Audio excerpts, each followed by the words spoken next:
जब यीशु मसीह को क्रूस पे चढ़ाया गया तो 3 क्रॉस थे वहां पे, और जब सुसमाचार फैलने लगा चेलों के द्वारा, तो क्या हुआ कि एक बड़ी रानी के पास सुसमाचार पहुंचा।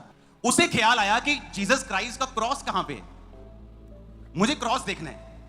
उन्होंने बताया कि कहां यीशु को चढ़ाया, कहते वो पहाड़ पे चढ़ाया था, और साथ में 2 डाकू भी थे।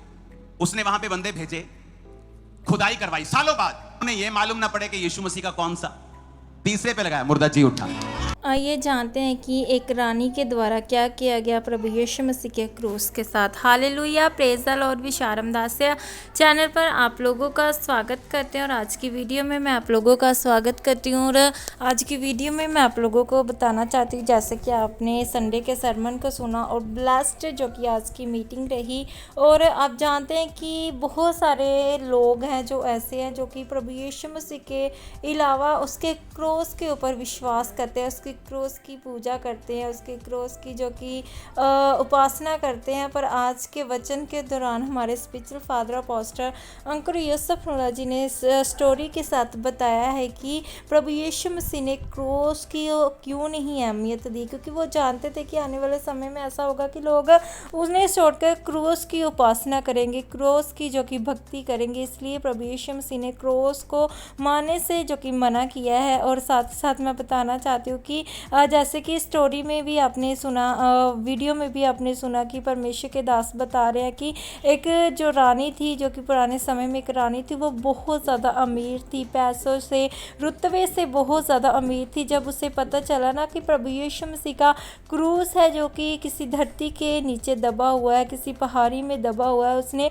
उस क्रूस के बारे में पता लगवाया, अपने सिपाहियों को भेजकर उस क्रूस के बारे में पता लगाया, जिस क्रूस पर प्रभु यीशु मसीह लटकाए गए थे, जिस क्रूस के ऊपर प्रभु यीशु मसीह ने हमारे लिए, हमारे अपराधों के लिए जो कि जान दी थी, अपने जख्म जो कि सहे थे, उस क्रूस के बारे में जब वो पता लगवाने गई तो उसने अपने सिपाहियों को भेजा। और जब सिपाहियों ने उस पहाड़ी पे जाकर उन्हें बताया कि उस पहाड़ी के नीचे वो क्रूस है, और वो एक क्रूस नहीं, जब आप जानते हैं, आपने बाइबल में भी पढ़ा होगा, जब प्रभु यीशु मसीह को क्रूस पर चढ़ाया गया था तो उसके साथ 2 और डाकू थे, एक चोर और डाकू था जो कि उसके साथ लटकाया गया था, उसके साथ उनको भी जो कि सज़ा मिली थी। और 3 क्रूस जब उन्होंने खोदे तो पहाड़ी के नीचे उनको 3 क्रूस जो कि दिखाई दिए। और फिर वो जानना चाहती थी, वो रानी जो कि समझ नहीं पा रही थी कि प्रभु यीशु मसीह का क्रूस कौन सा है, क्योंकि तीनों क्रूस एक जैसे थे। जब पुराने समय में किसी पापी को, किसी जो कि पाप करने वाले को सज़ा दी जाती थी तो उसे क्रूस पर चढ़ाया जाता था, आप जानते हैं। और वो तीनों क्रूस जब प्रभु यीशु मसीह को चढ़ाया गया तो एक जैसे थे, और वो पहचान नहीं पा रही थी कि प्रभु यीशु मसीह का क्रूस कौन सा। और तब उसने अपने लोगों से कहा, अपने सिपाहियों से कहा, चाहो तुम एक मुर्दा लेकर आओ। जब वो मुर्दा लेकर आए तो उन्होंने बारी बारी हर एक क्रूस के ऊपर वो मुर्दे को रखना शुरू कर दिया। जब एक पर रखा तो वो जीवित नहीं हुआ, जब दूसरे पर रखा तो वो जीवित नहीं हुआ, जब तीसरे पर रखा तो वो मुर्दा जी उठा। हालेलुया। और तब रानी जान पाई कि ये प्रभु यीशु मसीह का क्रूस है। और उसके बाद उस रानी ने उस क्रूस के छोटे छोटे टुकड़े बनवाकर अपने लोगों के बीच में, अपने सब रिश्तेदारों के बीच में उसने बंटवा दिए, क्योंकि ये एक प्रभु यीशु मसीह के कहने पर ही, उसके होने पर ही ये हो पाया कि वो उसके क्रूस के जो कि छोटे छोटे टुकड़े किए गए और लोगों में बांटे गए। क्योंकि प्रभु यीशु मसीह ने कहा था खुद ही वचनों में कि जब आत्मा तुझ पर आएगा तो वो तुम्हें सब चीज़ें बताएगा। वो नहीं चाहता था कि लोग क्रूस के पीछे भागे, वो नहीं चाहता था कि लोग क्रूस को जो कि परमेश्वर माने और क्रूस की भक्ति करे। इसीलिए प्रभु यीशु मसीह ने ऐसा होने दिया।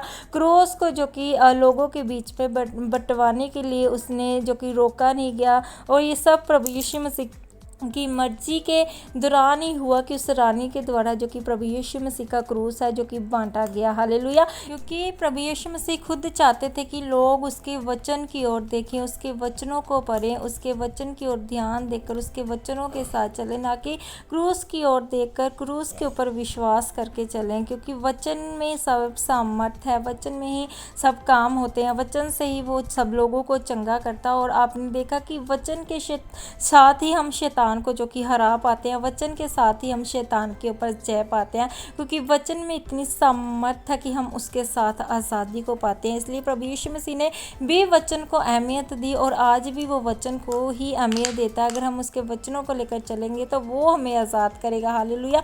इसीलिए क्रोस के पीछे नहीं भागना कि क्रोस में प्रभु यीशु मसीह, केवल उसके वचनों को अहमियत दीजिए, उसके वचनों को मानकर चलिए। God bless you. परमेश्वर आपको ब्लेस करे, परमेश्वर आपकी ज़िंदगियों में कार्य करे और लगातार ही आप वीडियो को शेयर भी ज़रूर करा करें और विशाल रामदासी चैनल को सब्सक्राइब करें।